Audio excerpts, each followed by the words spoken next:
This is the screen cast for the text notes for Caedmon's hymn.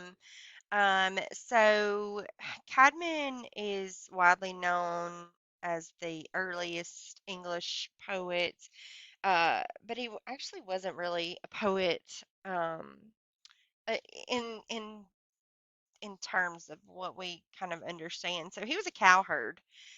He was illiterate.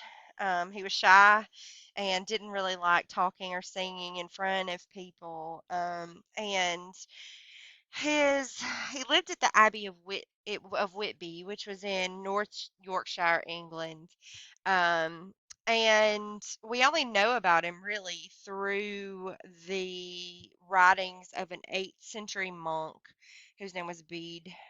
He wrote about Caedmon in the Ecclesiastical History of the English People, which was kind of like a reference book on the spread of Christianity in England.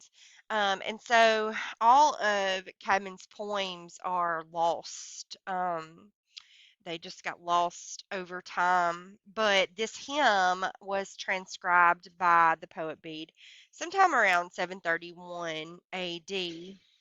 Um, and so it's basically the story basically goes like this. Caedmon had worked all day. He was, unwinding at home, drinking a little bit, falls asleep in the cowshed, and he has a vision while he's dreaming. And when he woke up, he remembered the song that he had sung in his dream and would later perform it at Whitby Abbey. And, everybody was like, oh, that's a great song, Caedmon, it's good.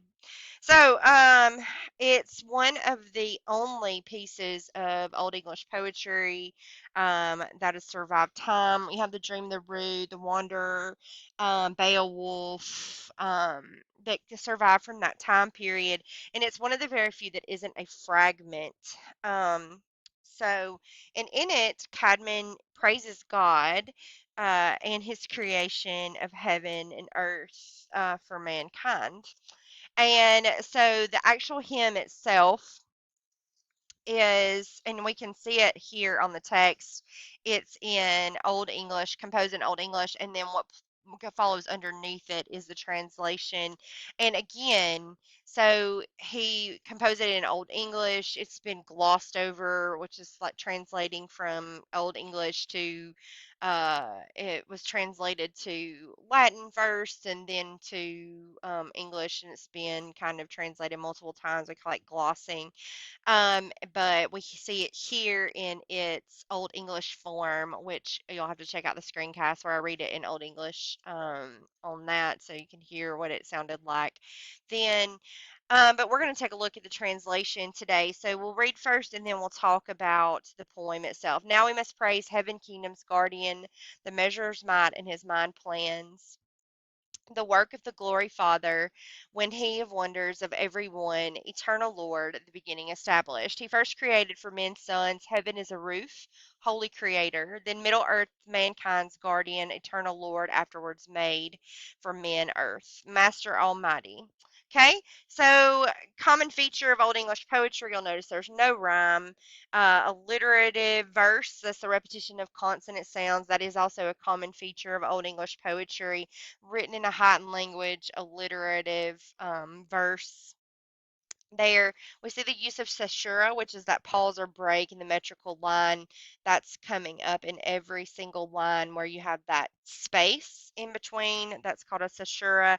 And it also contains multiple epithets of, or which is kind of an adjectival or descriptive phrase that expresses a quality or characteristic of the person or the thing that they're writing about. We see multiple ones of those to God.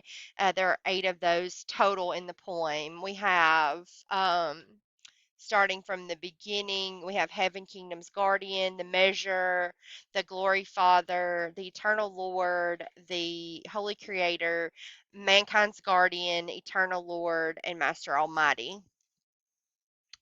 Okay, so we're going to take a look at the poem in sets. We're going to talk about lines 1 through 4 first. So the speaker begins there in that first line with the first person plural. Now we must praise Heaven Kingdom's Guardian, which is the first reference to God that we have in the poem. To the measurer's might and his mind plans, the guy that balances everything, creates the world. He makes mind plans, or he thinks the world into being. Then we have the glory father, God, the work of the glory father, meaning that he is the parent or the creator of all the glory that there is in the world, and the eternal Lord there in lines 1 through 4, the last one, who established the beginning of mankind and the world for mankind. Moving on, lines 5 through 9, he describes the order with which the Holy Creator created the world. First, he created for men's sons heaven as a roof.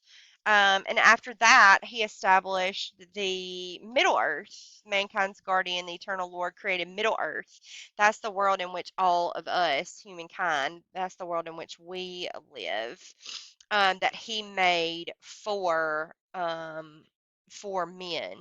Um, and so just a poem of praise, not too shabby from a guy who was illiterate and dreamed about this situation, and remembered it and wrote it down when he woke up. So a very good poem for to get us started with our 203, our introduction to British Lit.